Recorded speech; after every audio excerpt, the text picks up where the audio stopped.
What is up, my triggers? Eccentrik Hat here. Have you been injured in an accident at work that wasn't your fault? No? Would you like to be? If so, why not call Antifa to peacefully protest your place of business, and you'll have your skull cracked open in no time. Who are Antifa, you ask? I would love to tell you that they're an organization dedicated to finally giving big-titted Tifa from Final Fantasy VII her own niece or nephew. Get it? Antifa? Anyway, the name stands for anti-fascists, and just like the Ministry of Truth in 1984, Antifa's name is completely ironic. I know, it's called a cruel irony, like my dependence on you.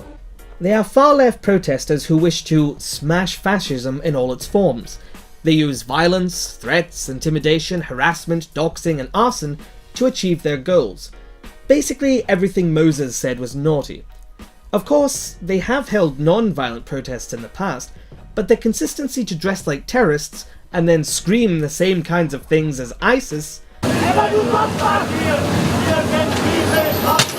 have been known to put people a little on edge around them. America was never great! Personal relationships are thrown into travesty and you cannot get a job. America was never great! Just the imperial state! And this week in Hamburg, Germany, the G20 had its 12th summit, and Antifa decided to show up there as polite opposition to what they saw as an invasion of the alt-right into their progressive city. God, there is so much to unpack here. First of all, not all of the leaders there come from right-wing parties, let alone alt-right ones. In fact, the President of France, Emmanuel Macron, and the Prime Minister of the Netherlands, Mark Rutte, both beat their respective alt-right opponents in elections this year. Also, Merkel, the leader of the host nation, is all but despised by the alt-right for her open-door approach to immigration. Secondly, I don't see how a democratic meeting between the leaders of the biggest and most powerful countries on Earth to sort out international disagreements and avoid future conflicts could possibly be seen as an invasion that must be violently raged against. Seems kinda like the opposite to me. And third, it doesn't matter whether Hamburg is a generally more progressive part of Germany or not, you don't have the right to claim the city as a no-go zone for diplomatic guests, like some kind of Civil War battleground. The protesters' march was around 10,000 and was peacefully named Welcome to Hell in order to put the local authorities at ease about their intent. They were dressed head to foot in black, they covered their faces with masks and bandanas, and carried homemade weapons which were used on police and civilians alike. Now, I'm sure that there were genuinely passive, non-violent protesters among them, who just wanted their opinions heard in a world that is becoming more and more divided with each passing week. And I support them. I may not support their views, but I support their right to hold them. Though I'm sure that courtesy would not be extended to me by a lot of them. Someone irately asked on Twitter recently why the left is protesting so much these days, to which I replied that it's better the public speak its mind too often than not often enough, even if you disagree with them. And I stand by that.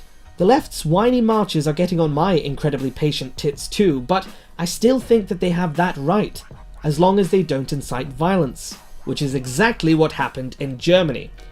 20,000 police officers were deployed to try to control the crowds, and even then, it proved too few.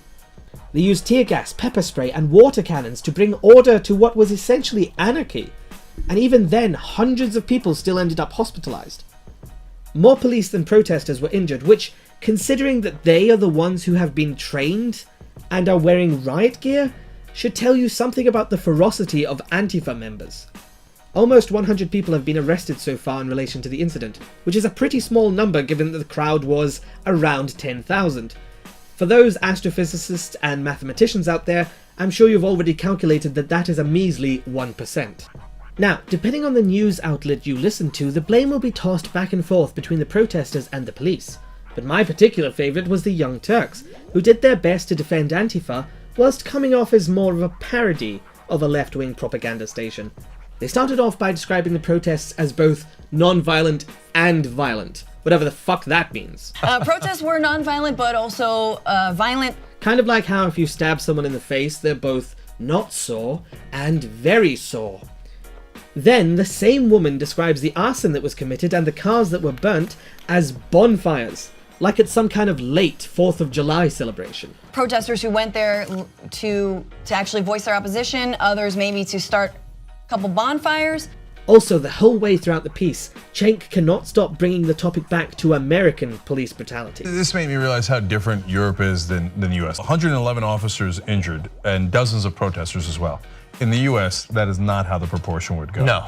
If there were 2 officers injured, there would be hundreds of protesters injured and arrested. In the US, this is not how it would have gone down. We would have cracked their skulls and ended these democratic protests so quick, it would have made your head spin. That again, in America would have been characterized as like, oh my God, these guys, and look at them, and one of them threw a firebomb, that's it, they're all terrorists, etc. In the American media, no one frames the government as the aggressors, right? And the protesters as the innocent ones. It's almost always the reverse. It's an act of aggression by the protesters. Just a little different context than what you would see here in the US. In America, they'd be like, oh, liberal, socialist, communist.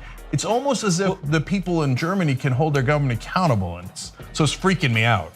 Grr, those protesters were clearly in the wrong, but I can't be seen to criticize the far left and agree with law enforcement, so I'm gonna bring in problems that I have with police forces that are over 4,000 miles away and have fuck all to do with anything happening in Hamburg. Oh yeah, I'm a real journalist now. Protesting is not enough. We must take radical action against the fascists in our own country. Bring it down. Bring it all down! Cenk, you're a pathetic, propaganda-spewing, terrorist-defending, lying piece of shit, and you should have been kicked out of anything resembling a news organization a long time ago. And that goes doubly for your friends. Get off the stage, you fat fuck! Anyway, I'm seriously angry right now, so I'm gonna go lie down for a bit. But if you've enjoyed this video, then please click the subscribe button and follow me on Twitter to see me get angry in between vids. See you later.